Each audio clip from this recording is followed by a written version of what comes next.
Hi folks, welcome back to the Hoard. So today's timestamp's brought to you by 231 Flash. So it's about 2:15, 1/14/2016. This is 32 degrees. It says we got a new moon coming. No, I don't think it's quite right. This is 0 centigrade, 48% humidity. What am I up to? I wanted to spend a little time on this thing today, and for anybody who breaks into one of these engines, and by the way, these engines are so much like the little Honda 70 engine, it's unbelievable. Obviously this thing has an electric start instead of a pull start like that guy over there. But as you're poking around in there, they're basically the same. I guess I actually have one in parts in a box that I bought like 25 years ago.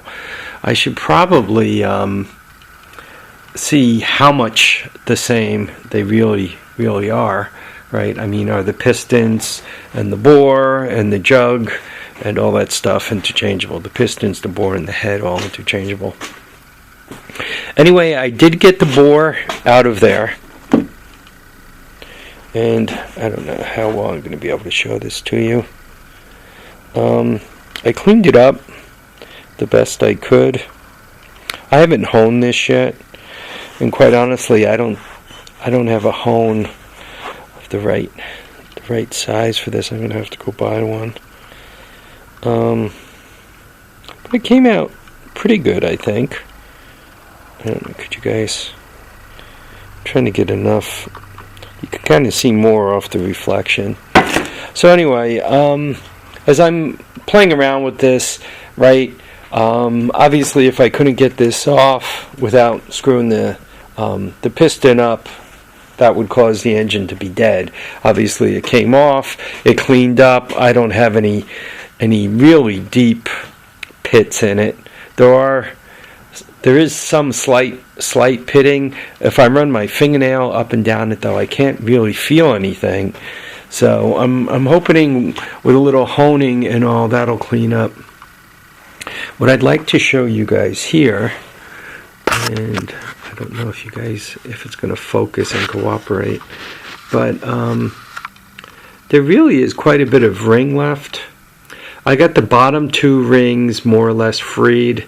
The top ring is not freed yet, so I just hit it with a little of the old PB blaster, and I'm using kind of one of these scribe/probe things. See, it's got dirt on the tip.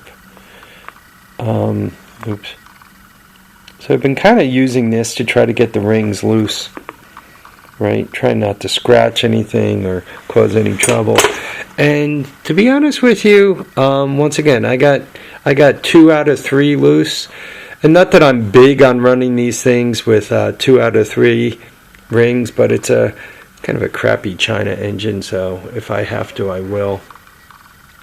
And once again, if I break a ring, then I'm going to have to dig out one of the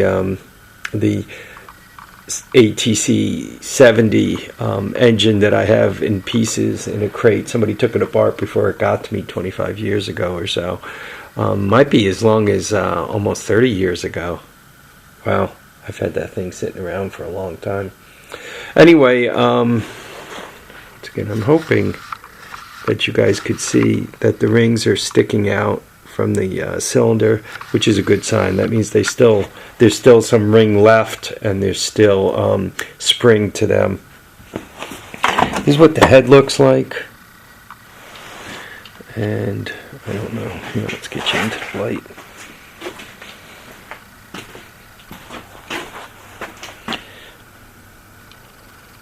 My screen, I can't see it worth a hoot.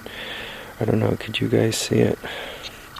Anyway, the head really looks like it's in pretty good shape. The valves look nice. So, and it doesn't look like they got really rusty there. So I'm probably just going to clean them up a little bit As of now, this engine looks like, well, that actually shows up better, or at least on my screen, than there you go. I don't know why I was having trouble getting this thing to focus up. Anyway, right now my my plan on this thing is to kind of, well, the piston's all the way out at this point. I'm just going to kind of, go through it and make sure that I don't really say anything horrible wrong with it. Given that I think this is the original chain and sprockets, I mean, somebody was obviously doing donuts with it, but I don't think it's got that many miles on it. So I do think I'm going to be able to get it going. I don't think it's going to be a smoker. I think it might be a nice engine. And unfortunately, to some extent, it's a little bit insulting to the 1948 Cushman, because the 1948 Cushman is an example of a great thing that was made here in America. But I'm probably going to put this engine, if it comes back to life, on the Cushman. And why am I going to do that?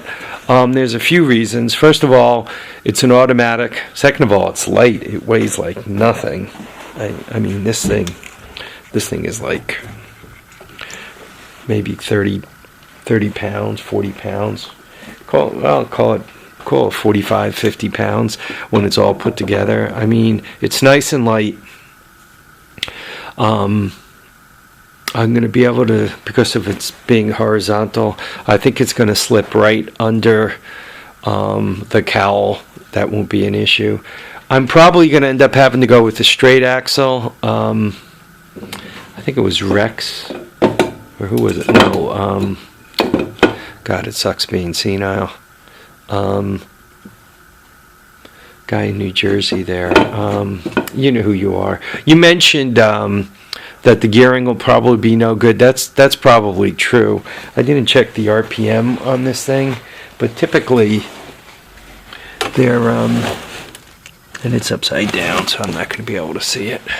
But typically these things are somewhere around 1800, and with that gear ratio there, this thing wide open is not spinning anywhere near 1800, and it's not like those carts are huge fast anyway, so I'm probably going to end up having to go straight axle, and I'm probably gonna have to redo the tail end. But then it should be nice, right? I mean, it'll be a push button, electric start, no strings to pull, none of that kind of stuff. With this little 70cc in the automatic, literally I should only have to fill it up like once a summer and drive it around the whole time. I got a bunch of electronics here, a bunch of electrics here I can use, or quite honestly not bother using. Well, actually I want the battery to stay charged, so I'm probably going to borrow all this stuff. About the brake, I'm going to have to think about that. My lean, if I'm going to put a straight axle, I'll probably put a disc brake and try to hook it up to that pedal. What it would also be cool is hooking up the gas to the other pedal so that you just kind of reach down, turn the key, fire it up. Sims recommended putting a radio on it and a really quiet exhaust. Then if I want to ride it around the car show, around me it's easier to get an electric type thing into a car show than it is to get a gas powered type thing riding around a car show. So if I could get it to get a nice oversized exhaust system on it, perhaps put one of the 200cc exhaust mufflers on it. There was one of those floating about here somewhere. It's missing in action. Anyway, hack that in there.